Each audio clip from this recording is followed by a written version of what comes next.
morning comes. And I actually can't remember because when we got our first show, it was like a 2-week notice thing. So I think the manager from the place called me 2 days before the show and said, "What should I put on the poster?" And it was just like, "Go Berlin." But I can't actually remember the real story. But that's the thing I remember best. Of course, there's also some kind of cultural fascination about the capital of art, and like the reputation that Berlin has had since the 60s, 70s, like always. So. And I look for you. I keep shining around, but I can't remember your face. And when the morning comes and I raise my head. Actually, I won't say it started with me, but I'm the one who knew. I knew Anders from like first. We were in this school together, and then I went to another school and I met Christopher, and then Christopher and we played a lot together and we had bands together. And then Christopher started at the school in the summertime, and 1 week before that semester started, I joined in and Anders did so, and then we met, these two guys. So we kind of linked up, and people knew a bit each other before that. And then we went to the school. It was like it was a boarding school. It's a academy, kind of music academy, folk high school, yeah. And then we just lived together, the five of us, and we we're constantly playing together and kind of trying to pick up any kind of gig possible. And then we formed Go Berlin, and we had half a year in that semester, like a semester for half a year, and we just totally focused on Go Berlin, writing songs every day and living together in the same room and stuff like that. So we really made a strong bond really fast.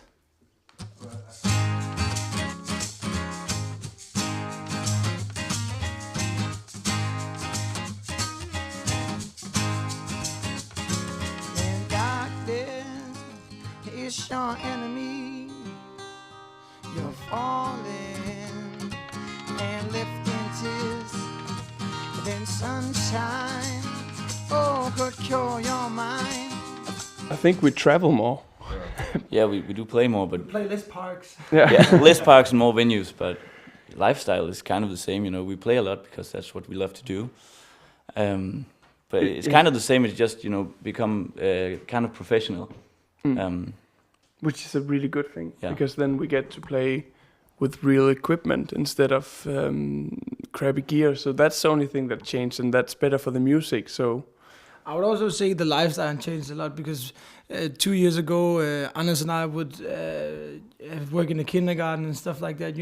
Everybody had that story, and people would just try to do whatever and have some kind of crappy job just to make some money. And now we're lucky enough and hopefully privileged, ongoing, and to make money from what you just love to do, and that's changed. That's a really, really nice change. Despite that it hurts now, then trust me, we'll be alright. 'Cause darkness ain't your friend. Please don't be that hard now on yourself. No, darkness ain't your friend. Let the light. we are all what do you call it, indoctrinated. We're all getting it from like our parents, like the Beatles and the Stones and all that.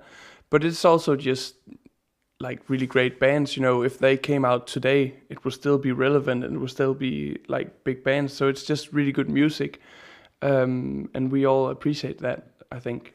The thing is, it's just the kind of music that we really like Stones and all that. You don't find a band from after the 80s and till today. So that's why most of our favorite bands and what you say inspirations come from back then. It's not because of those years particularly. It's just because there haven't really been bands like that since. I think, well, because we always listen to the Strokes and new bands like that. But I think why we also quite often, like always, they always ask us about 70s and 80s like that, is because they just know how to dress back then, and I think we're really inspired by that. That they kind of look like a million. They look like a million, and the lifestyle, the way that music was, just everything, and rock stars was rock stars, instead of just DJs now, and I love the way that they always were kind of presentable. How do you say that? I don't know if that's a word in English, but they knew how to dress out, and they knew how to Make a show. Yeah, to make a show. I can show you the way to the brightest of remaining days. If you raise your head and reach up for the skies, look into my eyes, I'll be there, catching all the black lies that I can show. It's an album made. Well, first it's important to say that it's an album made ever since you started, because when you start a band, it's songs from 3 years ago. Some of them. We needed to focus on how to take the 2.5 years old songs and mix them with the one we just wrote before we went into the studio, because that's a big transition in our writing style and all that. So we needed to connect the pieces from like way back and the new ones, because we wanted to show both sides. Like, this is where we came from, and this is where we are now. So that was a big thing, and a lot of effort went into doing that. Yeah, and we also focused a lot on the groove on the songs, because we had already a really great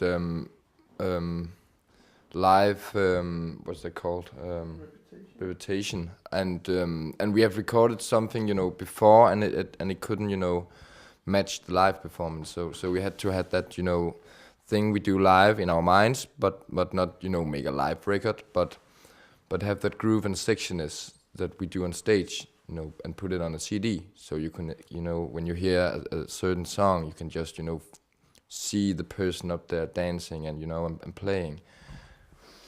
I also think we made, if you listen to the album, you can hear there's a kind of I like to think there's a red line, like a red thread between the whole thing. There's a starting point and there's a middle section, and it ends in that groove again, the California Mind thing. And we wanted to connect the whole thing. We wanted to make the 3 years as one thing and make people like go on a journey. And that's also, it's really inspired by 70s bands, how, for instance, Pink Floyd, The Wall, like you can put it on and it's a whole show. It's like watching a movie. I won't combine the New Gold and The Wall in no way, but yeah, we're quite inspired by that as well. We wanted the people to listen to the whole album.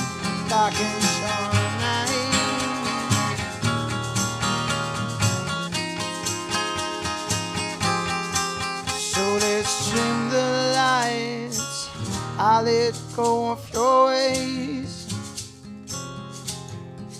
with the feeling that I'm under, I wouldn't want to learn your game. It's the different thing this year is it's a lot of different countries, because I think I read in the newspaper in Denmark, we're the 11th most busiest band on festivals. But I got quite angry because we're in Denmark, exactly, but because we have so many more festivals than all the others on the chart. And that's Danish acts. There's only singing in Denmark in Danish, so they're not coming. That's a total lie.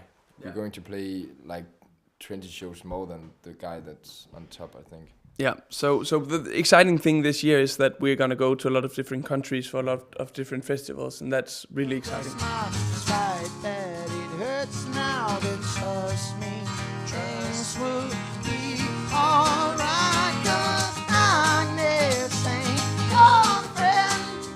Please don't be that hard now on yourself. No, Agnes ain't your friend. Let the light come shining, it's your help. We had that. We played. There's a tradition in Denmark that when the Christmas beer is released, the whole country just go mental, and we had to play at this business school